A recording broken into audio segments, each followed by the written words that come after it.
अस्सलाम वालेकुम स्टूडेंट्स। वालेकुम सलाम। ठीक है जी, आज प्रॉपरली लिंक मिल गया था सबको, आई होप सो के। जी सर। चलो ठीक, thank you. Sorry for the previous lecture, और उसमें मेरे ख्याल से अनफॉर्चुनेटली वो शायद थर्मो के स्टूडेंट्स थे, उनमें कहीं पेस्ट हो गया, लेकिन फिर भी काफ़ी सारों ने ज्वाइन कर लिया था। चलें, शुक्रिया। अच्छा, लास्ट टाइम जो हम डिस्कस कर रहे थे वो हमने रीनेबल एनर्जी रिसोर्सेज के अंदर जो चीज़ें विंड की आती थी, सोलर की, बायोमास की, इन चीज़ों को हमने जो है वो डिस्कस किया था कि क्या उसके प्राइमरी सोर्सेज हैं, उनके गुड और बैड्स डिस्कस किए थे, एडवांटेजेस डिसएडवांटेजेस। तो जब हम रिन्यूएबल एनर्जी के अंदर या कोई भी ऐसी फॉर्म ऑफ एनर्जी जो प्रोड्यूस करते हैं जो कि हमारे पास डीसी के अंदर होती है, जो क्योंकि जो सोलर है वो डीसी के अंदर है, विंड वाली जो है वो एसी की फॉर्म में आपको मिलेगी, अल्टरनेटिव करंट की फॉर्म में। तो फिर जो होम अप्लायंसेस हैं उनके साथ अगर कंपैटिबल आपने देखना तो फिर हमें इन्वर्टर लगाना पड़ता है जो कि डीसी को एसी में चेंज कर देता है। तो जब भी हम फिर अल्टरनेटिंग की बात करते हैं, पावर्स वगैरह की बात करते हैं, इस तरह के फैक्टर्स की बात करते हैं, तो फिर पावर फैक्टर का कॉन्सेप्ट भी आता है। और ये वो चीज़ है जो कि बहुत frequently from the second semester आप लोग इसको देखते आ रहे हैं। इलेक्ट्रिक सर्किट एनालिसिस में भी यकीनन पावर फैक्टर के ऊपर कुछ न्यूमेरिकल्स या कुछ क्वेश्चंस हैं। फिर वहाँ पर आपने देखा होगा कि आप पावर फैक्टर को इम्प्रूव करने के लिए कैपेसिटर्स लगा देते हैं, इसके भी कुछ न्यूमेरिकल्स मौजूद हैं बुक्स के अंदर। और अभी भी थोड़ा ओवरव्यू ले लेते हैं कि पावर फैक्टर एक्चुअली क्या होता है, ये क्या चीज़ है। आपने इलेक्ट्रिकल मशीन्स की लैब में देखा होगा कि पावर फैक्टर मीटर होता है जिसके ऊपर कॉस थीटा या कॉस फाई लिखा होता है, मशीन की लैब में आपने देखा होगा, ठीक है। इसी तरह वाट मीटर होता है जिसके ऊपर डब्ल्यू लिखा होता है, ठीक है। ये भी आपने मशीन्स के ट्रेनर्स के अंदर देखा होगा। तो हमारे पास जो पावर होती है एक्चुअली, उसका जो फॉर्मूला है, ठीक है, that is V I cos theta, ठीक है। जो कि हमारे पास पावर होती है वी आई कॉस थीटा, और वी आपको पता है वोल्टेज आई करंट, और कॉस थीटा पावर फैक्टर। अब इसमें पावर क्या है? अच्छा, इस पे कुछ मैं बहुत जब भी मैं मशीन का कोर्स इस तरह की चीज़ें पढ़ाता हूँ, मैंने अक्सर वाइवा में पूछा है, तो बहुत सारी ऐसी बेसिक चीज़ें होती हैं जिनका लेट्स से स्टूडेंट को आइडिया ही नहीं होता। उनको कहा जाता है रियल या एक्टिव पावर क्या होती है, नहीं आइडिया होता। वाट मीटर है, उसके ऊपर डब्ल्यू लिखा हुआ है, और वो वाट चूँकि पावर का यूनिट है तो इस वजह से वो वाट मीटर है। उनको अगर कहा जाए कि स्ट्रेनर के ऊपर ये जो मीटर है ये कौन सी पावर मेजर कर रहा है, यहाँ पे खामोशी तारी हो जाती है। तो ये बहुत बेसिक चीज़ है जो कि होना नहीं ऐसे चाहिए, आइडिया होना चाहिए चीज़ों का। So P is equal to V A cos theta हमारे पास। तो इसमें जो कॉस थीटा का फैक्टर है वो पावर फैक्टर है, ठीक है। और अगर ये 1 होगा तो फिर प्रोडक्ट के ऊपर, वी ए कॉस थीटा के प्रोडक्ट के ऊपर इसका कोई असर नहीं होगा। अगर कॉस थीटा वाला जो फैक्टर है इसको अगर आप लेट से 1 से कम करते जाए, मैं अभी मैथमेटिक्स की बात कर, 0.9 कर दे, आंसर कम आ जाएगा, 0.8 कर दे और कम हो जाएगा, ठीक है। तो होता क्या बेसिकली कि जो एक्टिव पावर होती है या रियल पावर होती है, वो आपके पास वो वाली पावर होती है जो कि लोड डेसिपेट कर रहा होता है, ठीक है। जो जिसको आप वाट कहते हैं, ठीक है, जिसको आप पी से रिप्रेजेंट करें, that is the active power या that is the real power which is being, उसका यूनिट वाट है, किस मीटर से मेजर करेंगे, वाट मीटर से मेजर करेंगे, right. So a good power factor का मेंशन किया हुआ है कि दैट इज़ 1। जब आप इंडस्ट्री की बात करते हैं, जहाँ पे मोटर्स की बात होती है, जहाँ पे हैवी मशीनरी की बात होती है, ठीक है, वहाँ पर इंडक्टिव लोड होने की वजह से, ठीक है, जिसमें कैपेसिटर इंडक्टर्स को आप रेजिस्टिव लोड नहीं है, सिंपल रेजिस्टर्स नहीं है, उसके अंदर कैपेसिटर्स लगे हुए हैं, इंडक्टर्स लगे हुए हैं मशीन्स के अंदर। तो इंडक्टिव लोड होने की वजह से पावर फैक्टर जो है वो आपका 1 से लैग कर रहा होता है, राइट। सो पावर फैक्टर के लैग करने की वजह से क्या होता है कि लॉसेस होते हैं, ये वो लॉसेस ये वो चीज़ होती है जो कि सोर्स और जो आपका लोड है, सोर्स वो है जो आप प्रोवाइड जहाँ से प्रोवाइड कर रहे हैं, और लोड वो है जहाँ पर उसको डेसिपेट होना चाहिए था। तो कुछ ऐसी पावर होती है that just bounce back and fourth between the source and load, ठीक है, उसको आप रिएक्टिव पावर कहते हैं। वो सोर्स और लोड के आगे पीछे मूव करती रहती है, और ये लॉसेज हैं। इस चीज़ को मिनिमाइज करना होता है, इस चीज़ को कम करना होता है। और वापडा या कोई भी जो सर्विस प्रोवाइडर है वो चेकआउट करते हैं कि इनका पावर फैक्टर कितना है, और अगर पावर फैक्टर एक लिमिट जो उन्होंने दी हुई है, लेट से उसको 0.9 मैं कह लूँ, 0.95 कह लूँ, उस लिमिट से अगर पावर फैक्टर कम होगा तो फिर पेनल्टी ट्रिगर होगी, ठीक है, क्योंकि ये लॉसेस वापडा अपने एंड पे तो बर्दाश्त नहीं करेगा, कोई भी सर्विस प्रोवाइडर अपने एंड पे बर्दाश्त नहीं करेगा। आप उसकी पेमेंट उनको कर नहीं रहे और उनके वो लॉसेस में जा रहे हैं। और इसको फिर इम्प्रूव करने के लिए इसको सेमेस्टर प्रोजेक्ट की बेस के ऊपर या फाइनल ईयर प्रोजेक्ट की बेस के ऊपर लोग इस पे एक प्रोजेक्ट भी करते हैं कि पावर फैक्टर इम्प्रूवमेंट, ठीक है, कि पावर फैक्टर अगर कम है तो उसको इम्प्रूव किया जाए। और उसमें होता क्या है कि उसमें कैपेसिटर बैंक होते हैं, कैपेसिटर्स ही लगे होते हैं, ठीक है, तो ऑटोमेटिकली फिर उसमें देख लिया जाता है कि अगर इतना पावर फैक्टर कम हो तो ये वाला कैपेसिटर बैंक ऑन हो जाए, ये वाला हो जाए, ये बीच में ऑटोमेशन है। लेकिन है कॉन्सेप्ट बिल्कुल बुनियादी, जो कि अगर किसी ने थोड़ा गौर से देखा तो इलेक्ट्रिक सर्किट एनालिसिस की जो अलेक्जेंडर की बुक है उसके अंदर ही थोड़ा बहुत इसका हाउ नाउ मौजूद है। तो इस पे चलें, कोई एक आध न्यूमेरिकल देखते हैं। तो इसके साथ साथ दो तो हमने थ्योरेटिकल कॉन्सेप्ट्स भी क्लियर किए कि एक्टिव या रियल पावर क्या होती, और रिएक्टिव पावर को भी हमने डिस्कस किया, पावर फैक्टर को भी हम डिस्कस कर रहे हैं, ठीक है। ये पावर फैक्टर जो होता है बेसिकली, इसको एंगुलर डिफरेंस भी कहते हैं वोल्टेज और करंट का, ठीक है, कि कॉज ये जो थीटा है, ये थीटा बेसिकली एंगुलर डिफरेंस है वोल्टेज और करंट का, कि वोल्टेज और करंट आपस में उनका कितना फ़र्क है, वोल्टेज और करंट इन फेज हैं या नहीं है। एक तो सिंपल है ना कि cos theta is equal to power over V I, ठीक है, तो ये उसकी फर्दर डिस्क्रिप्शन है। अच्छा, एक्टिव पावर को तो आप वाट मीटर से मेजर कर लेते हैं, फिर ये जो रिएक्टिव पावर की मैं बात कर रहा हूँ जो कि लॉसेज होते हैं, उसको वार मीटर होता है, WAR, उसका यूनिट भी सॉरी WAR कह दिया, VAR, वोल्टेज एम्पेयर रिएक्टिव, ठीक है, उसके यूनिट्स भी इसी तरह से हम उसको लिखते हैं। अब इस पे कुछ एक शॉर्ट सी फर्दर कोई चीज़ देखते हैं, न्यूमेरिकल या ब्लॉक डायग्राम टाइप।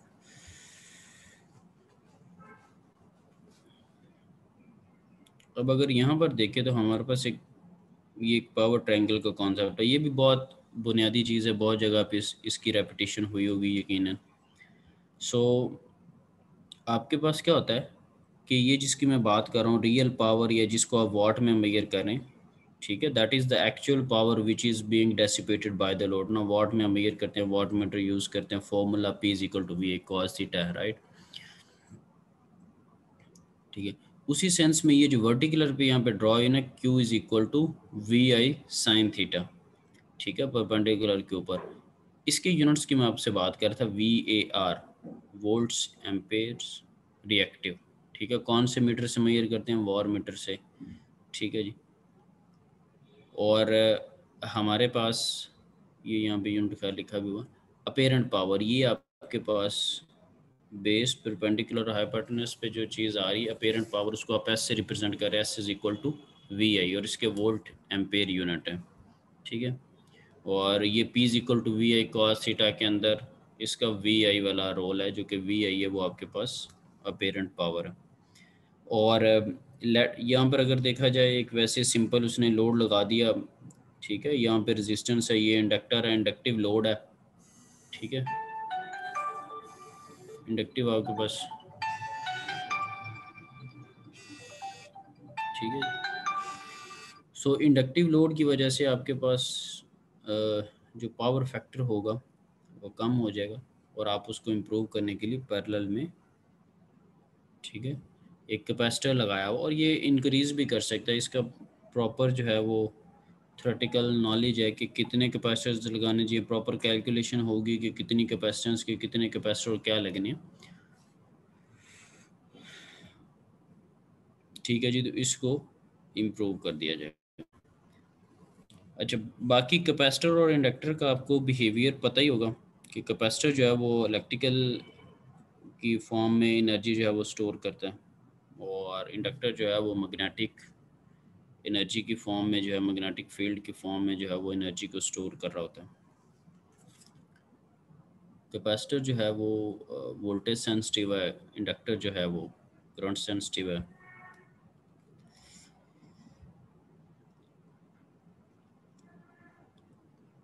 ओके जी, ये एक न्यूमेरिकल है, इसको ज़रा रीड आउट करें, फिर देखते हैं कि इसको डिस्कस हम ज़रा करते हैं।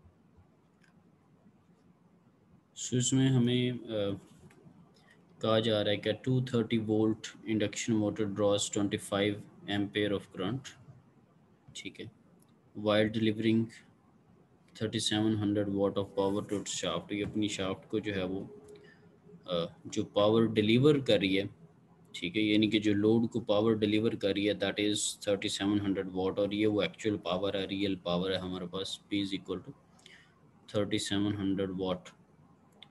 और उन्होंने कहा कि dots power triangle basically power factor के अंदर रियल, अपेरेंट, रिएक्टिव, इन सारी पावर्स के अंदर इंटरेस्टेड, इससे फिर सारा आइडिया हो जाएगा कि हमने क्या क्या कैलकुलेशंस करनी है।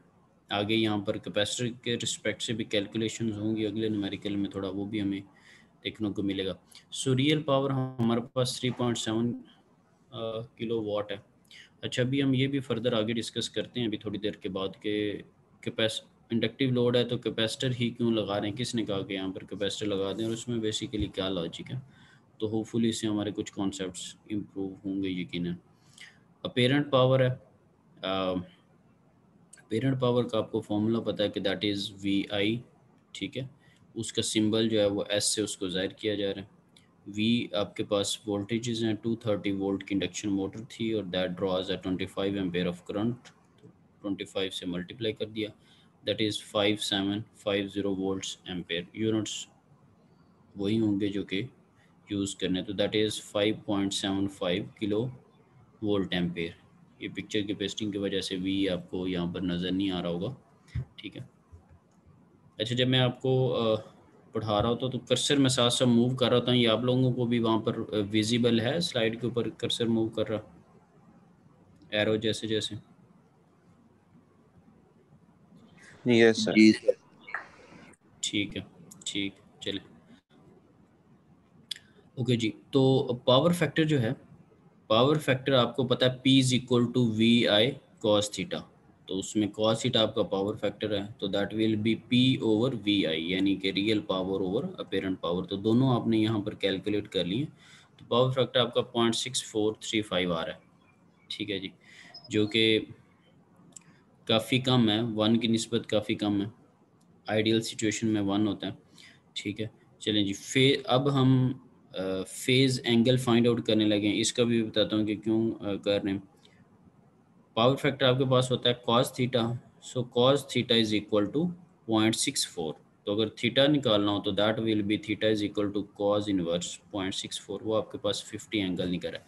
ये मैं इसमें इंटरेस्टेड इसलिए था क्योंकि उसने कहा पावर ट्रायंगल फाइंड करो, तो पावर ट्रायंगल के अंदर रिएक्टिव पावर ने भी आना है, तो उसका जो फॉर्मूला है वो वी आई साइन थीटा होता है। तो इस वजह से मुझे थीटा चाहिए था, तो इस वजह से मैंने फेज एंगल फाइंड आउट किया।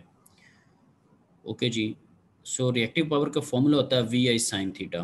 तो यहाँ पर एस इसलिए लिखा गया है क्योंकि एस अपेरेंट पावर होती है और वो वी आई होता है, ठीक है जी। सो आप पहले अपेरेंट पावर फाइंड आउट कर चुके हैं, वी इंटू आई का प्रोडक्ट फाइंड आउट कर चुके हैं 5.75 kilo. So that is 5750 sine theta, तो that is 4400 V A R, ठीक है, वोल्ट एम्पेयर रिएक्टिव।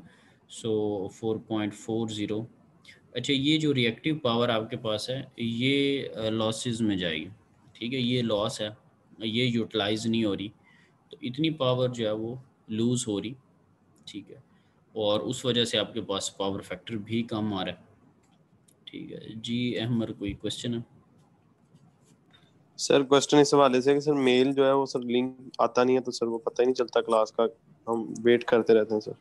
क्या मतलब मेल? अभी लास्ट टाइम एक इशू क्रिएट हुआ था, वेट कौन करता रहा? तभी मैंने 17 या 18 स्टूडेंट को, रिन्यूएबल के लोगों को जो है वो ईमेल भेजी। अगर किसी की लेट रजिस्ट्रेशन है तो वो फिर मुझे बताएगा ना, क्योंकि मैनुअल सारी चीज़ें मैं खुद से देख रहा हूँ। एलएमएस के ऊपर भी अब टीचर्स ऐड आपको करते हैं, ठीक है, तो जो अगर कोई लेट रजिस्ट्रेशन करवा रहा है तो फिर वो टीचर को बताए ना। और आपके बैचमेट ही मेरे साथ पढ़ रहे हैं, तो आपकी थोड़ी बहुत कोऑर्डिनेशन होनी चाहिए उनके साथ। अगर इन केस तो मेरे तक कोई अगर इतला पहुंचेगी तो फिर है ना, एक प्रीवियस जो लेक्चर है उसमें ये इशू ज़रूर हुआ था, ठीक है, और उसमें मैंने आप जो लोगों ने ज्वाइन किया उनकी तारीफ भी की। अभी जो है वो, अब मैं जस्ट अ सेकंड, तो सर क्या पिछले दो आपने लेक्चर लेट? की मेल, सर पिछले दो लेक्चर की मेल आई है, लेकिन सर कल जो मंडे को आज के लेक्चर इसकी नहीं आई मेल सर। बच्चे अगर आप मेल पे तवज्जो दें ना, तो अब मैं 1-2 मिनट उस पर लगा ही देता हूँ। पिछले लेक्चर में एक इशू ये क्रिएट हुआ कि वो रॉन्ग पेस्टिंग होगी ईमेल की, ठीक है, तो रॉन्ग पेस्टिंग के बाद जो है वो मैंने कल या परसों आपको एक शुक्रिया की मेल भी की है। आप मेल को ज़रा गौर से नहीं देखते, बस वो एक वसीम इकबाल की मेल आ गई है, तो मैं उसको स्क्रीन शेयर कर देता हूँ। चलें, तो ये आप इस पे मुझे, क्योंकि इस तरह के मैं कोशिश करता हूँ कि चीज़ें, आई होप सो कि आपको बस मेरा ईमेल का ब्राउज़र नज़र आ रहा होगा अब, ठीक है, आ रहा है नज़र? जी सर। ठीक है।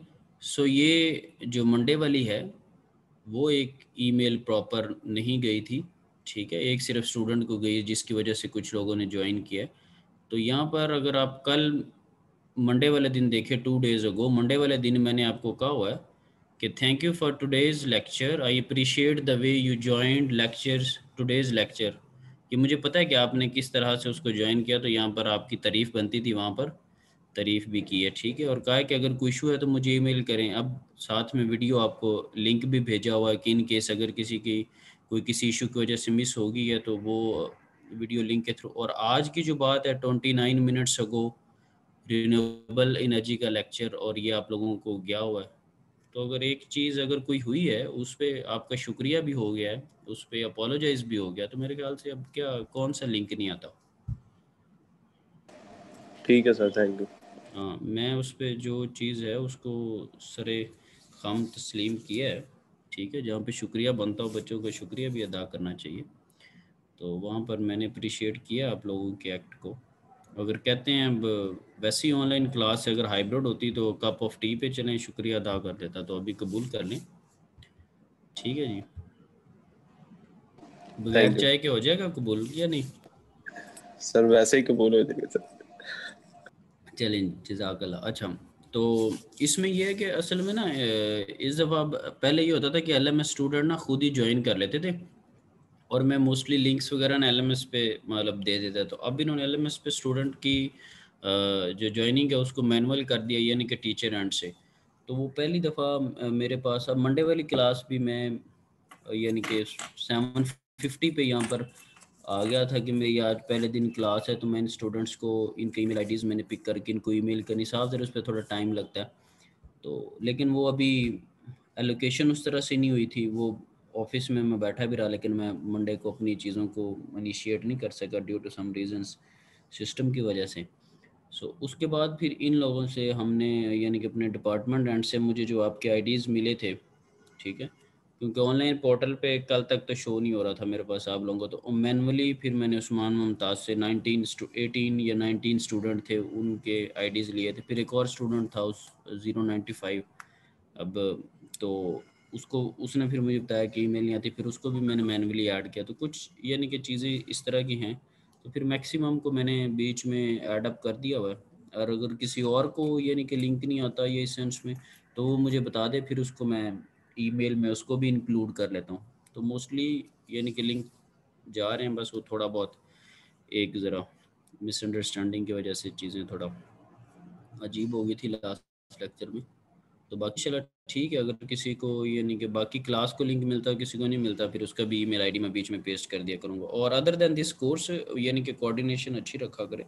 सपोज अगर कोई चीज़ मिस होती है तो बीइंग अ फ्रेंड मतलब उसको बंदा कोई ग्रुप के थ्रू या किसी थ्रू उनसे कोऑर्डिनेशन के थ्रू ले सकता है। लेकिन मेरे एंड से जितना हुआ और मुझे बता दिया करें फिर ईमेल पे, लेक्चर से पहले या लेक्चर के बाद। सो इंशाल्लाह उन चीज़ों को भी देख लेंगे। मैं भी अपनी तरफ से 100% एफर्ट पुट करूँगा इंशाल्लाह। ठीक है जी। सो अभी करते हैं ज़रा स्टार्ट में, ये ना हो कि कोई ईमेल ज़्यादा पढ़ता रहे, उसको वापस लेके आते हैं ज़रा स्लाइड्स के ऊपर। ठीक है जी। सो दैट इज़ द अच्छा रिएक्टिव पावर को हम डिस्कस कर रहे थे। अगेन हम स्लाइड पे वापस, आई होप सो कि स्लाइड आपके सामने विजिबल होंगी। ठीक है जी। स्लाइड नज़र आ रही हैं सबको?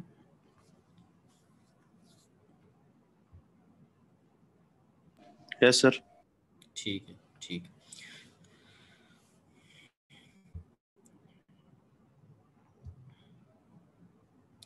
चलिए जी। तो अभी जो हमने न्यूमेरिकल डिस्कस किया था उसमें जो रिएक्टिव पावर का आंसर था वो हमारे माइंड में कॉन्सेप्ट बैठ गया कि वो लॉसेस के सेंस में जा रही हैं चीज़ें।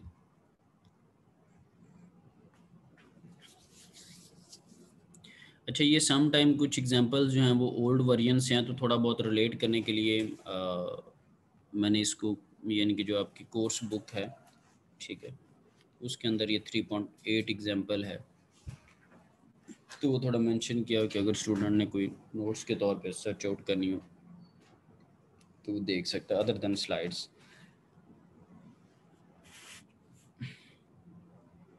ओके जी। A factory with a nearly fully loaded transformer deliver 600 kilo volts amperes at a power factor of 0.75। Fully loaded transformer है जो कि डिलीवर कर रहा है 600 kVA। ठीक है जी। अच्छा, एक और बड़ा इंटरेस्टिंग एक इंटरव्यू में क्वेश्चन आता है, ये ट्रांसफार्मर जो होता है उसका यूनिट्स वोल्ट एम्पेयर में क्यों है? इसको वाट में इसको लिख देना चाहिए कि ट्रांसफार्मर इतनी पावर दे रहा है, वोल्ट एम्पेयर क्यों लिख रहे हैं यहाँ पे? सर वो अपेरेंट पावर को रिप्रेजेंट कर रहा होता है। क्योंकि इसमें पावर फैक्टर जो होता है वो लोड एंड पे होता है और पावर फैक्टर इसमें इंक्लूडेड नहीं है, अपेरेंट पावर आई है। ठीक है, रीज़न क्या है अपेरेंट पावर होने की? यानी कि फॉर एग्जांपल कोई कहता है ये अपेरेंट पावर है तो वाइट से अपेरेंट, क्योंकि जो पावर फैक्टर है ना वो लोड एंड पे होता है। ठीक है, तो इस वजह से जब लोड पे ये अपेरेंट पावर पहुंचेगी और उसका लोड का अपना पावर फैक्टर, तो फिर उनके कम्बिनेशन से रियल पावर बनेगी। ठीक, तो चूँकि इस वजह से यहाँ पर पावर फैक्टर चूँकि नहीं है, लोड पे होता है, तो इस वजह से आप इसको खैर। So at a power factor of 0.75, ठीक है जी, anticipated growth in power demand in the near future is 20%। ठीक है, और डिमांड जैसे जैसे बढ़ रही है 20% का उसमें इंक्रीमेंट है। How many kVAr of capacitance should be added to accommodate this growth so they don't have to purchase a large transformer. So let's say आपकी कोई भी नीड है, करंटली एक नीड है एक सर्टन पावर की, आपको एक सर्टन पावर चाहिए, तो अगर उसमें कंटिन्यूसली अगर उसमें इंक्रीमेंट आता है, यानी कि कंटिन्यूसली आपकी ज़रूरत बढ़ती जाती है, तो फिर ये होगा कि बड़ा ट्रांसफार्मर, अक्सर आपने इलाकों में या टाउन्स के अंदर देखा होगा, कहते हैं ट्रांसफार्मर छोटा है उस पर लोड ज़्यादा, उस जल जाता है, और अब हमने एप्लीकेशन दी हुई है तो अब हमने ट्रांसफार्मर बड़ा लगवाना है। इस तरह के कॉमन सी कुछ चीज़ें हमें सुनने को मिलती होंगी। यहाँ पर भी वो ये कह रहा है कि आपने ऐसा ही करना है, लेकिन ठीक है मैं ऐसा नहीं करता, मैं ट्रांसफार्मर को बड़ा नहीं करता। मैं ये कहता हूँ कि मेरे पास जो लॉसेस हैं या जो पावर फैक्टर के अंदर अगर क्या मैं इम्प्रूवमेंट करके उतने ही ट्रांसफार्मर से काम चला सकता हूँ, क्योंकि 0.75 का मतलब ये है कि यहाँ पर 25% कम पावर फैक्टर है, क्योंकि आइडियली 1 होता है। ठीक है, तो अगर इसके ही लॉसेस बेहतर कर दिए जाए, अगर इसमें ही इम्प्रूवमेंट ले आई जाए, तो क्या ऐसा मुमकिन है? तो फिर ये मुमकिन, तो हमने जो थ्योरेटिकल नॉलेज पढ़ा है वो ये है कि कैपेसिटर आप लगा लें। ठीक है, अच्छा इसमें कैपेसिटर या इंडक्टर में बेसिकली क्या होता है? इंडक्टर आपके पास जो है, ठीक है, वो करंट सेंसिटिव है ना, तो इंडक्टर के अंदर जो करंट है ना, वो करंट आपके पास लैग कर रहा होता है। कैपेसिटर के अंदर जो है वो करंट जो है वो लीड कर रहा है। कैपेसिटर के अंदर वोल्टेज लैग कर रहा है और करंट लीड कर रहा है, ठीक है। इंडक्टर के अंदर ओल्ड सिनेरियो है, उसमें वोल्टेज लीड कर रहा है और करंट लैग कर रहा है। तो ये दोनों का रिवर्स रिलेशन है। तो फिर अगर इंडक्टिव लोड की वजह से, ठीक है, जो एंगुलर डिफरेंस पैदा होता है वोल्टेज और करंट का, फिर उसका बिल्कुल 180 डिग्री जो एंटी चीज़ है वो कैपेसिटर है। तो इसीलिए जब आप बात करते हैं ना इंडक्टिव लोड की कि जी इंडक्टिव लोड और पावर फैक्टर कम हो, अगर हमने कैपेसिटर लगाना है तो रीज़न ये है, ठीक है। और ये वोल्टेज और करंट का फिर पावर फैक्टर से क्या रिलेशन, मैंने आपको बताया जो पावर फैक्टर कॉस थीटा होता है ना, ये basically cosine of the angular difference है between the voltage and current, यानी कि cos of theta V I minus theta I, यानी कि जो वोल्टेज और करंट के दरमियान एंगुलर डिफरेंस है उसका आपने कोसाइन लिया हो। तो जितना एंगुलर डिफरेंस उनका कम होगा, जितना वोल्टेज और करंट इन फेज होंगे, उतना पावर फैक्टर आपका बेहतर होगा। रेजिस्टिव में यही होता है ना कि वोल्टेज और करंट इन फेज होते हैं, रेजिस्टिव में आपके पास पावर फैक्टर 1 है, ठीक है। तो ये वो रीज़न थी जो कि मैंने पिछली स्लाइड में आपको कहा कि मैं नेक्स्ट में आपको बताता हूँ। तो ये हमारा वो कॉन्सेप्ट ये भी क्लियर हो गया कि अच्छा बार बार कैपेसिटर को क्यों इंपॉर्टेंस दी जा रही है, क्यों वाई वी आर सेइंग कि जी कैपेसिटर लगाना ही है। सो चलें अब इस न्यूमेरिकल के अकॉर्डिंगली देखते हैं कि क्या थोड़ी बहुत चेंजेस हमें रिक्वायर होंगी इन ए क्विक वे। सो अब रियल पावर उसकी जो थी, ठीक है, वी आई कॉस थीटा के अकॉर्डिंगली कैलकुलेट की जाएगी। तो वो रियल पावर अगर लेट से उसकी 450 यहाँ पर हमारे पास आ रही, तो 20% का उसके अंदर हमारे पास इंक्रीमेंट है जो कि 540 है, ठीक है। एक मिनट इसकी वैल्यूज़ को देखते हैं ज़रा।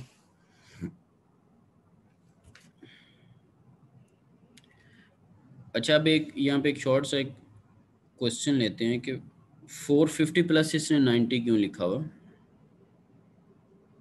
क्योंकि यहाँ पर ना हमारे पास 450 है न्यूमेरिकल के अंदर और ना ही हमारे पास 90 है। 450 इन अ सेंस कि आपके पास अपेरेंट पावर मौजूद है 600 kVA और पावर फैक्टर भी मौजूद है। तो VI मौजूद है 600 और पावर फैक्टर मौजूद है 0.75, तो 600 multiply by 0.75 that will B 450। और रियल पावर का यूनिट क्या होगा, किलोवाट। किलो क्यों साथ में लगा रहा हूँ, क्योंकि ये किलो में थी अपेरेंट पावर, ठीक है। सो किलोवाट। अच्छा दैट इज़ द 450। और 90 क्या है, उसने कहा कि 20% अगर डिमांड उसकी इंक्रीज़ हो जाती है, ग्रोथ आ जाती है पावर के अंदर, डिमांड ज़्यादा डिमांड है उसकी, तो 450 का 20% आपके पास जो है वो 90 किलोवाट बनेगा, ठीक है जी। यानी कि 450 मल्टीप्लाई अगर 0.2 करूँ तो that is 90। I hope so कि अब क्लियर होगा कि ये 540 किस तरह से हमारे पास आ रहा है, ठीक है। सर जी जी। सर ये 600 केवीए का सर 20% नहीं लेंगे सर? ये थोड़ा सा नहीं बता नहीं, दें, हम ये 450 का बता क्यों ले रहे हैं? बता दो। 600 केवीए जो है ये रियल पावर नहीं है, ये पी नहीं है या ये वॉट में नहीं है, ये है अपेरेंट पावर जो कि वी और आई का प्रोडक्ट होता है। उसका यूनिट भी बता रहा है, यूनिट उसका है वोल्टेज और एम्पेयर। हम क्या देख रहे हैं, हम रियल पावर को देख रहे हैं। तो वोल्टेज एम्पेयर रियल पावर नहीं होती, वोल्टेज एम्पेयर के साथ जब कॉस थीटा मल्टीप्लाई होगा तब हमारे पास रियल पावर आएगी, ठीक है। सो अभी ये 600 को डायरेक्ट यूज़ नहीं किया जा सकता। अगर आपने अपेरेंट पावर लेनी है तो फिर you can use it directly. V I cos theta को मुकम्मल करने के लिए पावर फैक्टर साथ में मल्टीप्लाई होगा, तो 600 के साथ जब 0.75 मल्टीप्लाई होगा तब 450 आंसर आएगा। P is equal to V I cos theta. V I आपके पास क्या है, अपेरेंट पावर होती है, तो वो आपके पास क्या है 600, ठीक है जी। अब ये हमारे पास 450 आ गया। अब 450 के अंदर 90 क्या है, पहले तो देखें, पहले ये चीज़ देखने की ज़रूरत है कि उनको एक्चुअल ज़रूरत कितनी थी। तो उनको एक्चुअल जो ज़रूरत है वो 450 है। पहली स्टेटमेंट का मतलब जो है factory with nearly fully loaded, ठीक है, ट्रांसफार्मर डिलीवर 600 kVA। ये भी मैंने क्वेश्चन किया था कि जो ट्रांसफार्मर है उसको केवीए में क्यों आप ले रहे हैं, उसको वॉट में क्यों नहीं लेते। तो ये वो वहाँ पर फ़र्क बताने का भी मकसद था और एक कॉन्सेप्ट भी बताने का मकसद था। अक्सर ये इंटरव्यूज़ में या वैसे पूछ लेते हैं, ठीक है, kg eight a power factor of 0.75, ठीक है। तो ये अपेरेंट पावर है, apparent power multiply with the power factor, तब आपके पास 450 आएगा, ठीक है जी। सो रियल पावर 450 आपके पास आ गई। अब 90 क्यों लिखा हुआ है? जो आपकी ज़रूरत थी, जो 450 आपकी ज़रूरत थी, उसमें 20% का इजाफा हुआ है। तो 450 का 20% होता है 90। So that's why 450 plus 90। अब आपकी ज़रूरत जो बढ़कर, अब अगर दो स्टेटमेंट्स आप न्यूमेरिकल की पढ़ें, anticipated growth in power demand in the near future is 20%।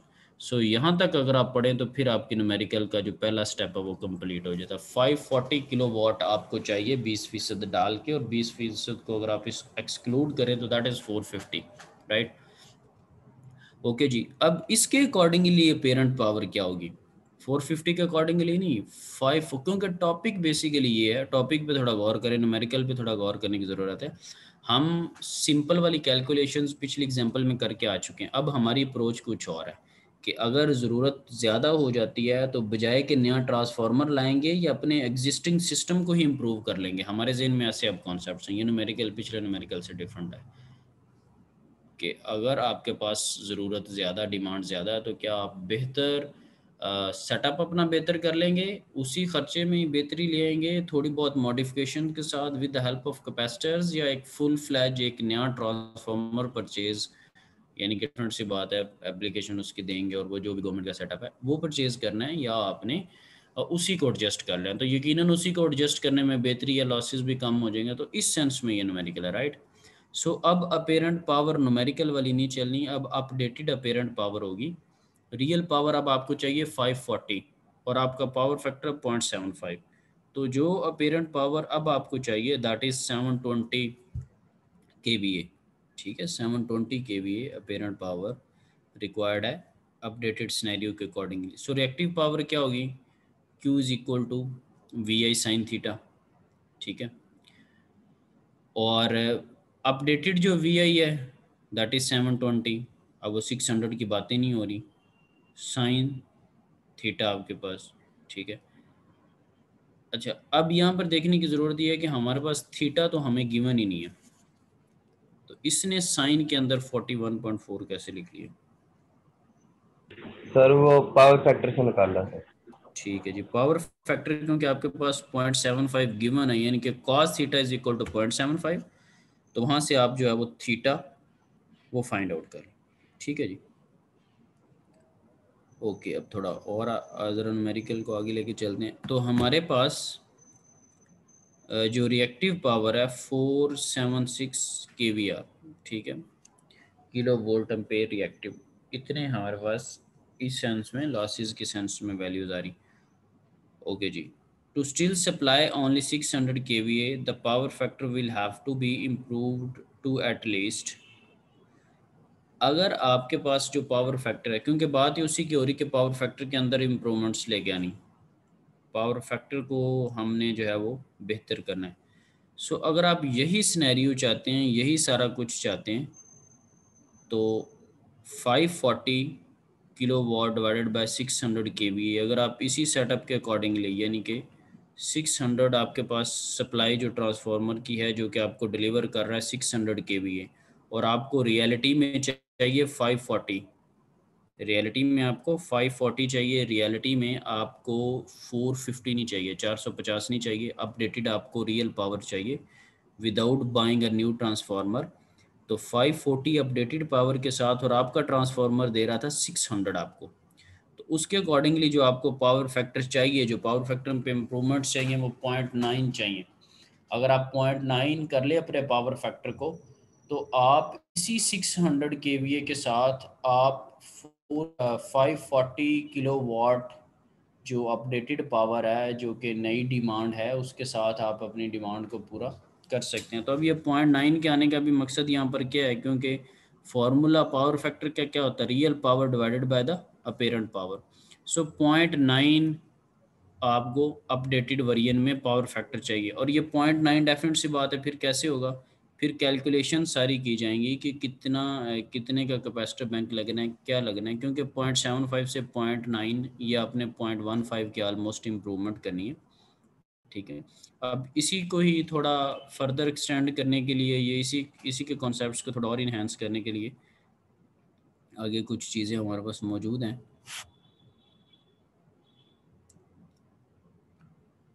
अच्छा, यहाँ पर जो चीज़ लिखी हुई ना, the reactive power will need to be reduce to, कि रिएक्टिव पावर को हम कितना कम करें, क्योंकि रिएक्टिव पावर है लॉसेस, उसको कितना कम करें, फिर क्या कैपेसिटेंस की क्या वैल्यू लगाएं, क्या करना चाहिए, कितनी इम्प्रूवमेंट्स लानी चाहिए, उन पे ये न्यूमेरिकल पिछला ही है, उसी चीज़ का थोड़ा एक्सटेंडेड वर्जन है।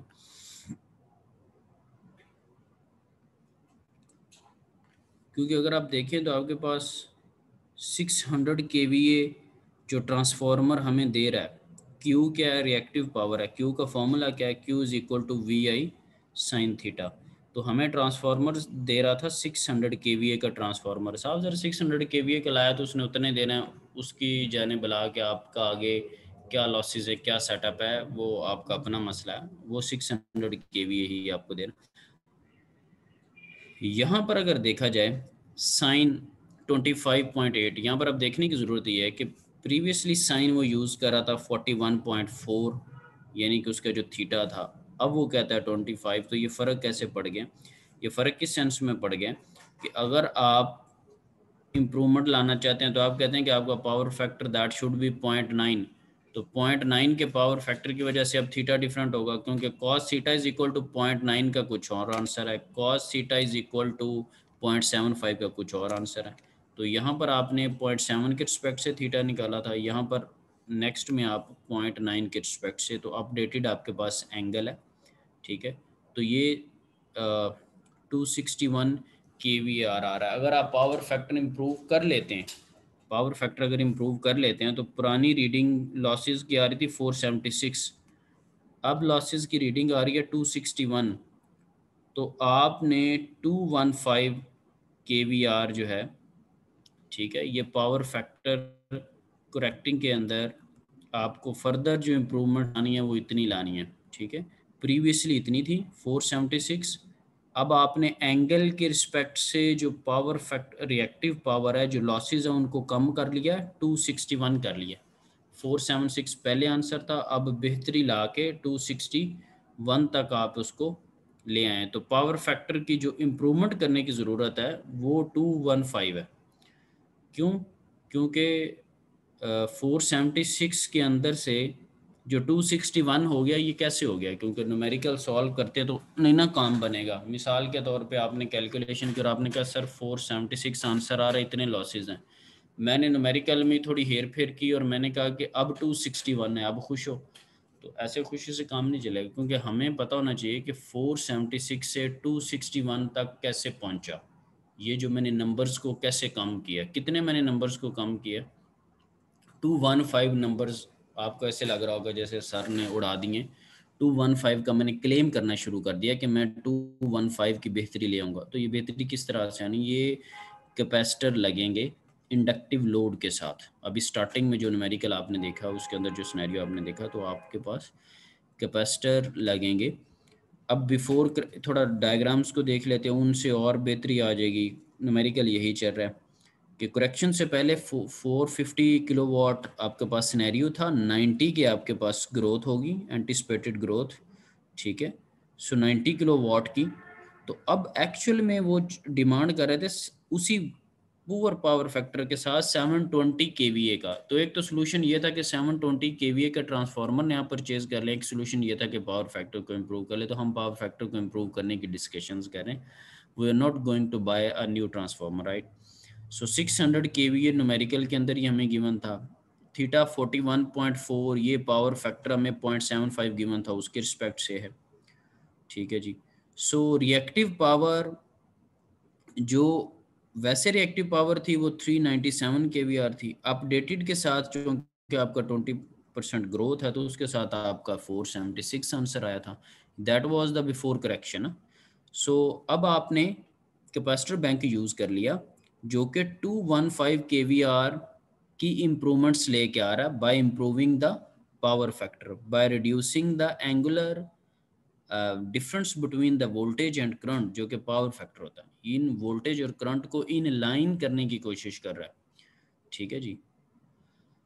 सो अपडेटेड थीटा क्या है जी 25.8। क्यों मैंने लिख दिया 25.8? क्योंकि अब मेरे पास जो पावर फैक्टर है that is 0.9। So cos theta is equal to 0.9 के आंसर्स डिफरेंट होंगे। ठीक है जी। S is equal to 600 kVA। क्यों मैं पेरेंट पावर को अभी भी 600 kVA लिख रहा हूँ? क्यों? क्योंकि वही पुराना ट्रांसफार्मर है। You didn't change it. आपने ये कहा था कि आपको ट्रांसफार्मर जो है उसको चेंज नहीं करना, नया ट्रांसफार्मर बाय नहीं करना, आप उसी ट्रांसफार्मर से काम चलाना चाह रहे हैं। ठीक है, वेल हमने उसी को यूज़ कर लिया। ठीक है जी। सो अपेरेंटली अगर देखा जाए तो 476 आपके पास, 476 अगर मैं इसको भी देखूं तो 476 मेरे पास रिएक्टिव पावर थी। ठीक है जी।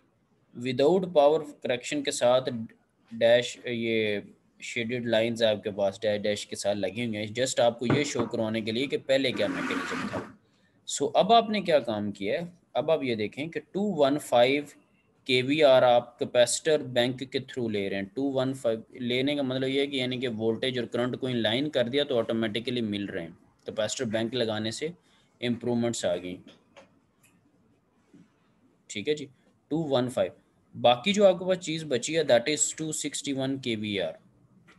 अब 0.9 वाले पावर फैक्टर के साथ जो आपके पास लॉसेज है ना वो 261 है। तो 261 के स्टिल आपके पास लॉसेज हैं, चूँकि आपके पास पावर फैक्टर 1 नहीं है। तो 261 के साथ आप यानी कि कंटिन्यू करेंगे। 261 आपके पास लॉसेज हैं और 600 kVA का वही ट्रांसफार्मर है।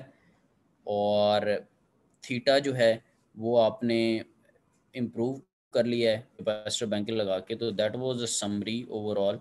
और नीचे लिखा हुआ है कि विद 215 kVR कैपेसिटर, इनकी वजह से 0.9 हुआ है। और 0.9 होने की वजह से अब अगर आप नेट शेल में पावर ट्रायंगल देखें तो ये स्मॉल सी है। ये देखें, ये पावर 600 की, और ये इसके वर्टिकल अगर आप हाइट देखें तो वो कम हो चुकी है, that is less than the 476। और ये आपके अगर इसको मैंने बनाना हो तो ये P I V I cos theta, ये वी आई साइन थीटा, और ये आपके पास वी आई।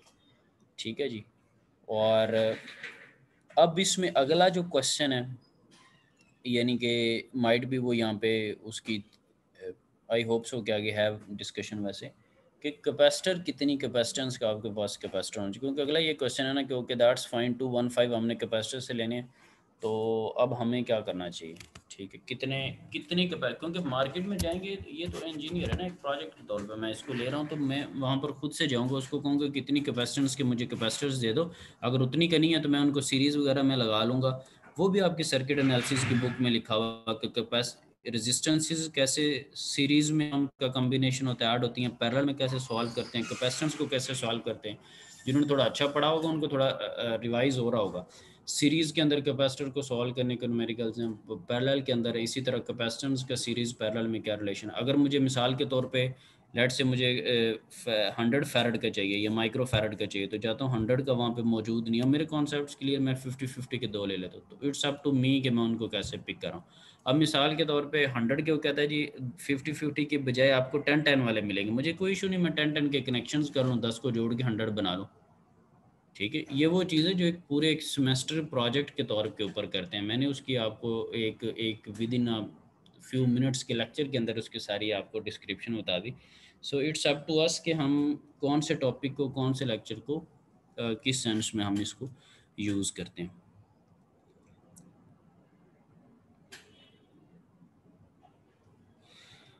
आपकी ओके जी, हमारी बुक के अंदर ना एक रिलेशन खैर दिया हुआ है वो पूरी यानी कि कैलकुलेशंस के साथ के वी आर से आपने अगर फेरेड के अंदर जाना ना, वोल्टेज एम्पेयर रिएक्टिव, क्योंकि अभी जो हम डिस्कस कर रहे थे लॉसेस वगैरह, उससे अगर फेरेड्स के अंदर जाते हैं तो आपके पास एक कंप्लीट जो है वो फार्मूला मौजूद है कि सी इज़ इक्वल टू क्यू और ओमेगा और जो है वो बी स्केयर।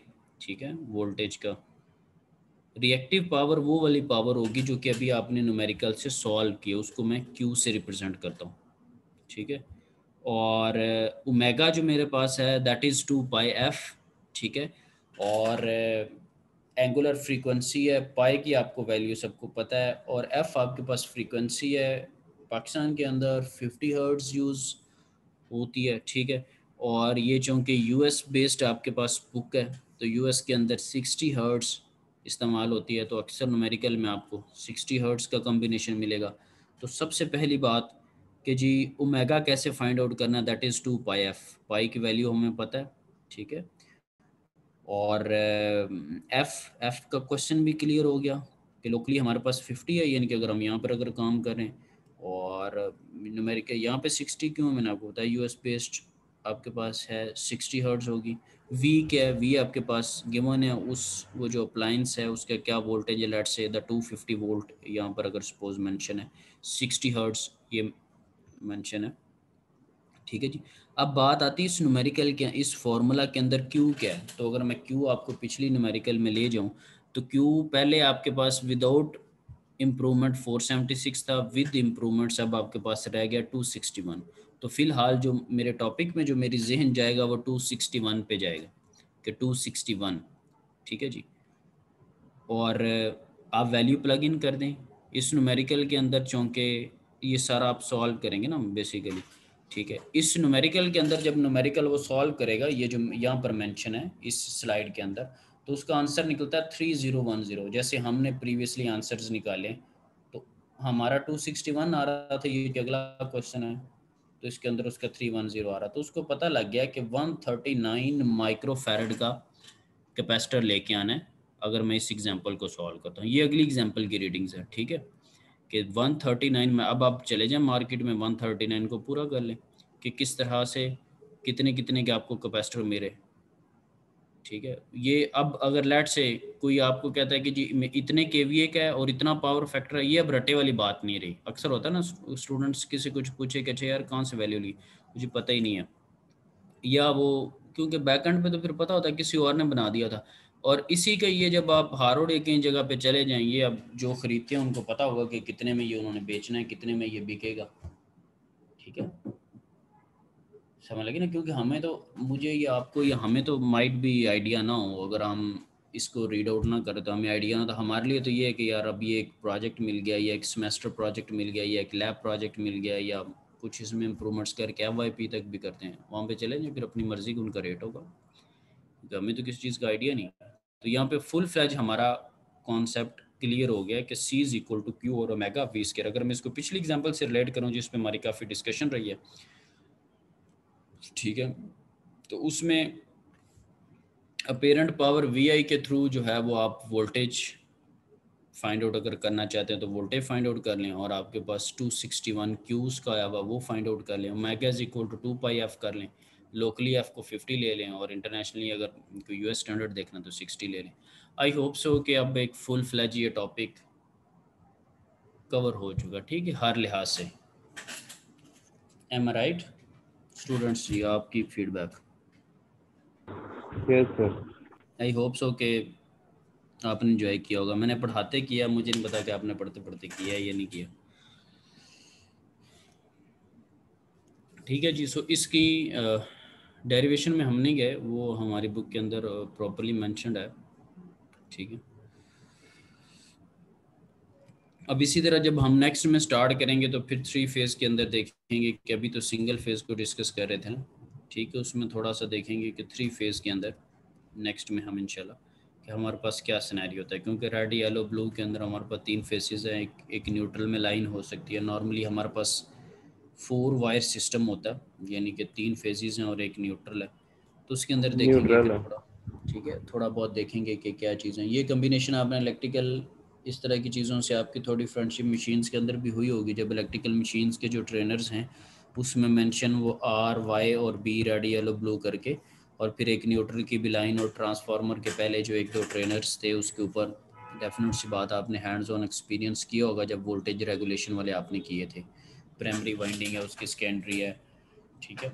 सो उसमें थोड़ा बहुत वहाँ पे हमें क्लियर होता है कि हम लाइन टू लाइन ले रहे हैं या कौन सा वोल्टेज ले रहे हैं। तो ये थोड़ी बहुत जो चीज़ें हैं उसको हम स्टडी करेंगे। तो आज के लिए आपके लिए इसमें इतना है कि आप पावर फैक्टर से रिलेटेड इंशाल्लाह एक फुल फ्लैज ज़हन में रख के, फर्दर आपके ज़हन में जितने भी क्वेश्चन हैं, Google is your best friend, तो उसको थोड़ा करें। जिस तरह मैं बार बार बीच में प्रोजेक्ट का जानबूझ के मोटिवेशन के लिए लेके आ रहा था, तो आपने भी उस एंगल से देखना है कि अच्छा आप एज एन इंजीनियर फुली इस काबिल है या नहीं है, क्योंकि आप जब कोई अभी करेंगे प्रोजेक्ट तो पूछा जाएगा ना कि आप इसकी कैलकुलेशंस बताएं, ठीक है, कैलकुलेशन करके बताओ। अगर मैं वैल्यू चेंज कर दूं तो आपको क्या आइडिया है, क्योंकि कॉन्सेप्ट तभी क्लियर होता है। यानी कि आपने अगर कोई कंपोनेंट यूज़ किया हो तो डेफिनेट सी बात है प्रेजेंटेशन वाला पूछेगा कि इसकी वैल्यू क्यों है, इतनी वैल्यू का क्यों है। अगर मैं इसको 1 किलो के बजाय कुछ और कर दूं तो फिर क्या होगा।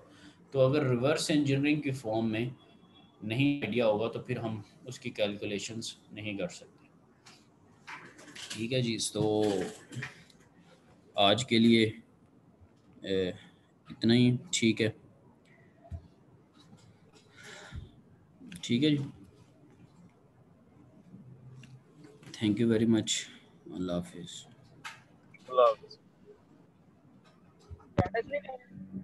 अटेंडेंस पार्टिसिपेंट से अभी आ गई है, वो मैं एक अगले लेक्चर में होपफुली प्रॉपर्ली स्टार्ट करूँगा। ठीक है, अभी मेरे पास हेलो आ सर। गई। जी जी जी सर मुझे जी आपकी सर, मेल नहीं आती ये आईडी की। आपने भी लेट रजिस्ट्रेशन की थी? नहीं थोड़ी सर, बहुत लेट, हल्की फुल्की लेट। नहीं नहीं, मैंने काफ़ी देर पहले ही कर दी थी। आईडी बताएं ज़रा। 061। 061, एक मिनट। 061 को आनी चाहिए, ये मैंने बीच में मेंशन किया हुआ है। मेरा भी ऐड कर ले सर यहाँ अभी। चले नहीं नहीं नहीं, इस तरह नहीं, एक मिनट हौसला मैं करें। ईमेल अच्छा कर दूं जिनके नहीं नहीं नहीं जिनके इशू नहीं है ना, वो चाहे मीटिंग को लीव कर दें, मैं 1 बाय 1 ना इनका मेल में देख लेता हूँ, क्योंकि मेरे पास 61 पहले का आईडी मौजूद है, मैं इसको देख लेता हूँ। जिनका कोई सर इशू है मेरा ना ऐड वो कर ले, मेरा प्यारे 016 है। वो प्यारे भाई थोड़ा मौका तो देना, जी सर। क्योंकि जब वंस यू सेड के सर ऐड कर लें तो it will take us some time ना, क्या ख्याल है, या फ़ौरन ही वॉइस रिकग्निशन से काम चल जाएगा। तो इसलिए जिनके इश्यूज हैं वो भी मेरे से लाइन पे ही रहें, बाकी लीव कर दें, मैं देख लेता हूँ चीज़ों।